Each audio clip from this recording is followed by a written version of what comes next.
day for me. I gotta work late tonight, so I'll get home late, get to bed late, and just throws everything off. But overall, though, it should be a good day. It should be a nice day. Starting to cool off a little bit. Fall is here. We got the trees are changing, leaves are changing, seasons are changing, and this kind of time of change, it does bring about excitement for the seasons to come, right? And so, um, there should be excitement in seasons to come in our walks, right? In our walks.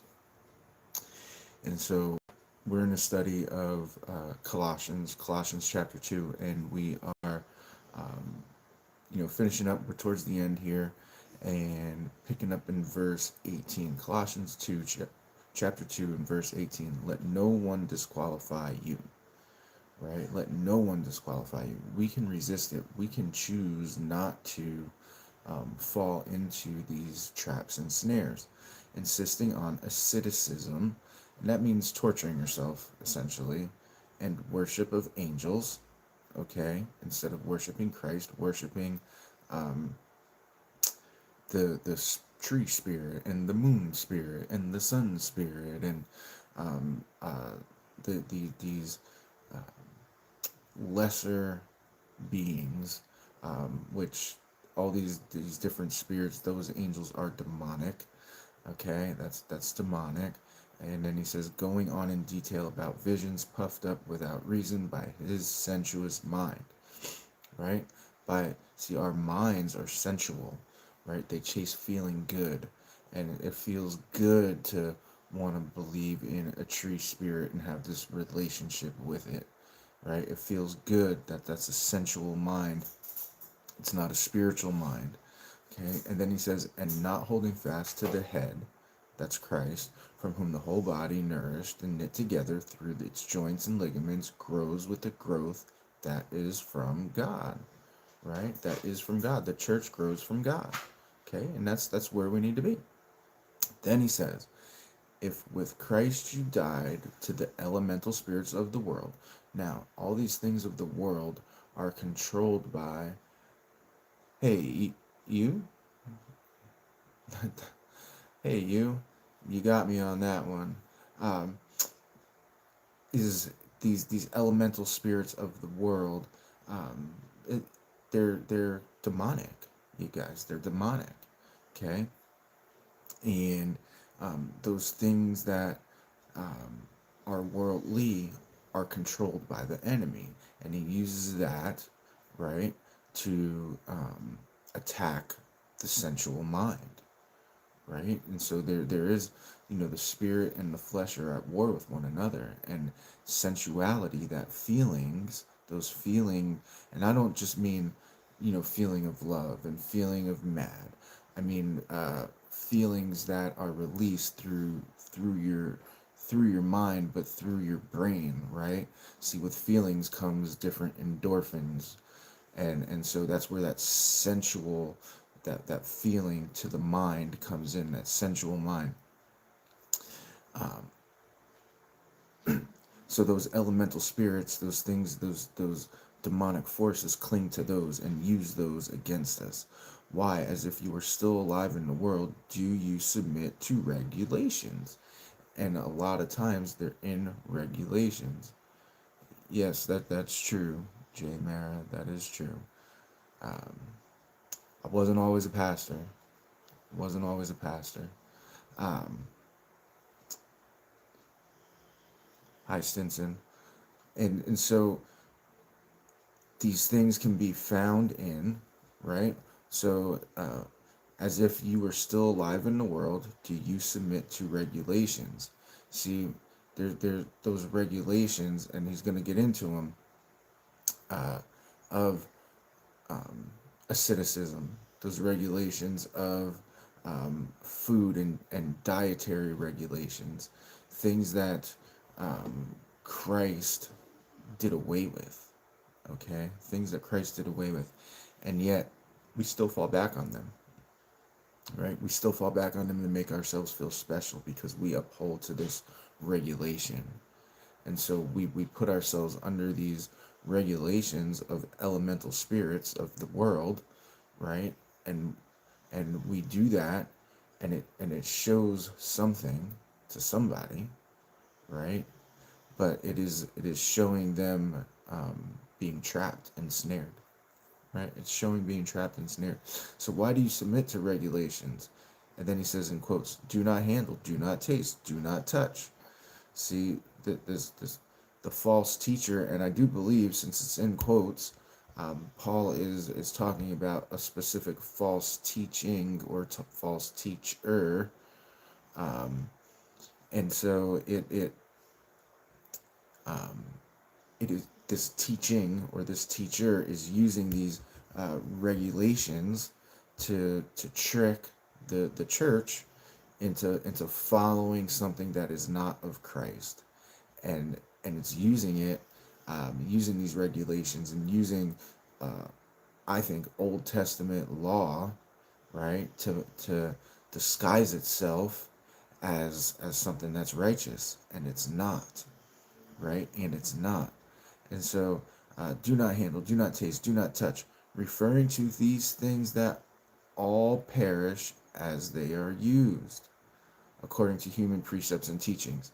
Now, all things perish, okay? The heaven and earth will pass away, but my word lives forever. My word will stand forever. Okay, that's what Jesus said.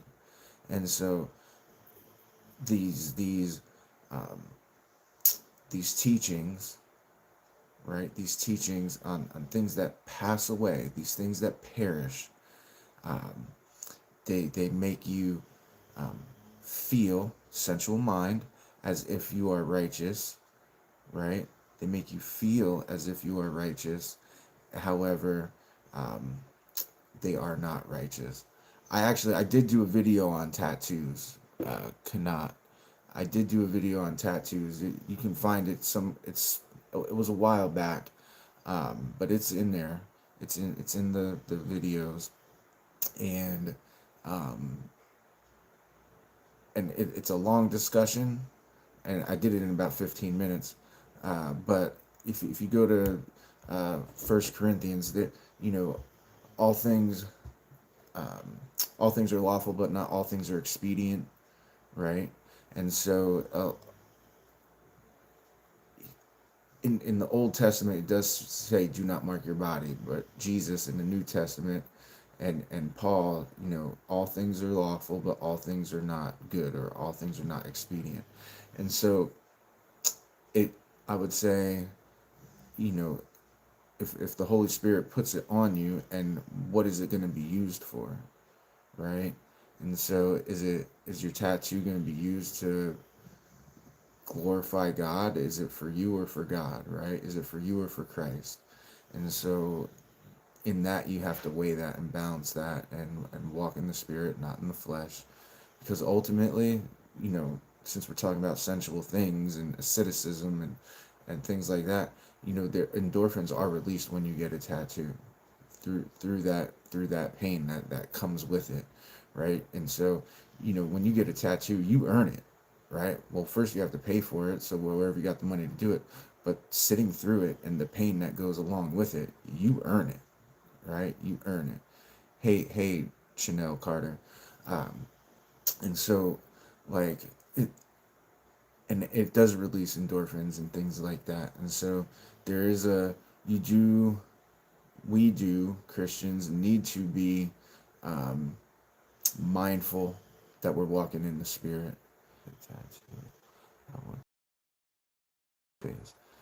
Well, I don't know. I necessarily walking in the spirit, getting a tattoo on your whole face. I think, but hey, if it is, then I'd say go for it.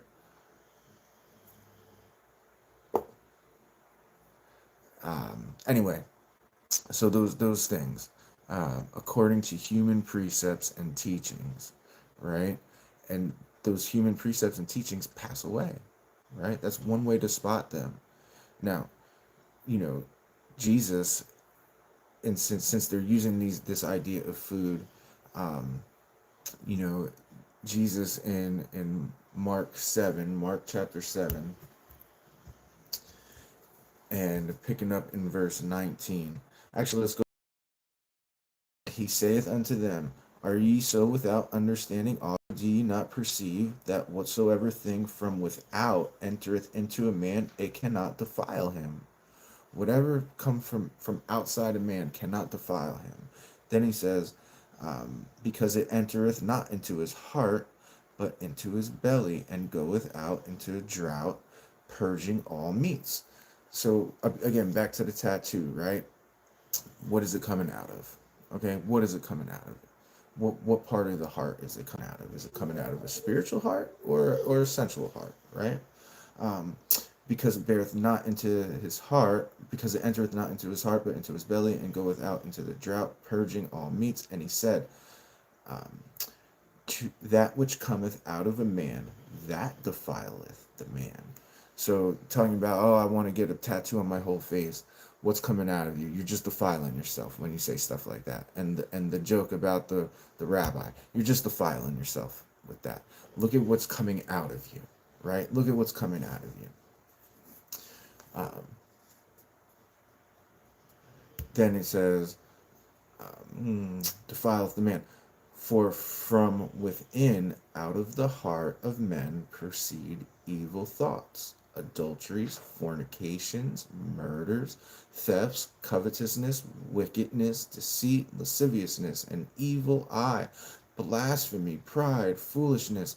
All these evil things come from within and defile the man. All these evil things come from within and defile the man. So, what does our restraint, or our torturing ourselves, or uh, uh, our these things of the law that we do, that we show, right, that show us to be um, that show us to be um, righteous, right? Well, what do they come out of? They come out of the heart, right? And so, um, what he's saying here is, um, don't let these teachings of the world, these sensual teachings, these things that um, uh, uh, target a sensual mind, lead you astray, right? Don't let these things lead you astray. And so then he goes on to say, they have indeed an appearance of wisdom in promoting self made religion and asceticism and severity to the body, but they are of no value in stopping the indulgence of the flesh, right? There, anything from those that comes from without has no impact on stopping the indulgence of the flesh, right? That comes from within. That comes from within. So how do we what do we have to do? We have to walk in the spirit, because the spirit is within, right? Nothing we do to our body, nothing that severity to the body, asceticism, restricting, not eating. Now, I'm not saying don't fast. If the spirit puts it on you to fast, then fast. That's a different, that's something different. But that severity to the body, that asceticism, those things from without, how does it impact the sensual mind? Well, a starving body is going to release endorphins to make it feel better, right? Uh, just like the tattoo, or whooping up on yourself, to the severity to the body. It releases endorphins. It makes you feel better. It makes you feel better. So it's attacking the sensual mind, right? Being able to say, I don't eat pork, right? If it's not done in the spirit, if it's not done in the spirit, then it's for show. And if it's for show, then what is it doing? It's doing something to the sensual mind. It's not walking in the spirit.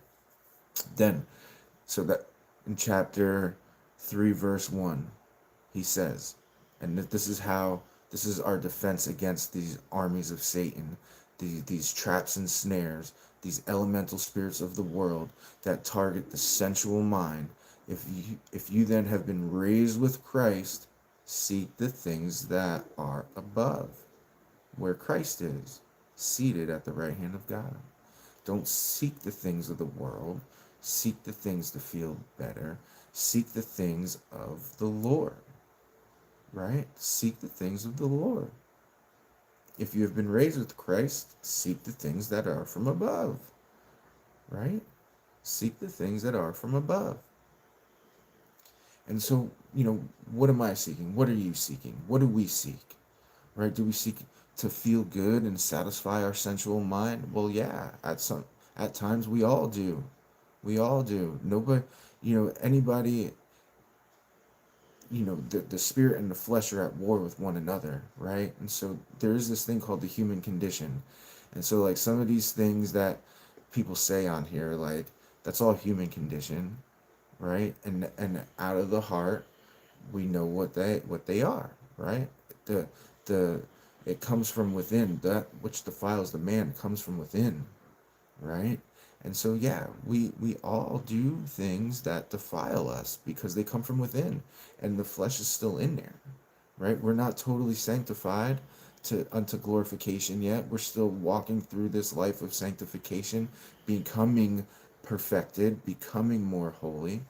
And so we have to, in order to combat that, seek the things of Christ. And how do we do that? We do that by his word, right? We do that by his word. We take the word in so that the word comes out, right? And so the more of him we take in, right, the more we combat the sensual mind and walk in the spirit, focusing on things from above instead of things from the elemental spirits of the world. Those are the things from below, the things from Satan, the things that get twisted up and wrapped up into thinking or looking righteous when they're really defilements from out of a man. But anyway, you guys, have a great day. I gotta go hit my push-ups, and I guess release some endorphins so my sensual mind is at ease. All right, you guys, have a good one.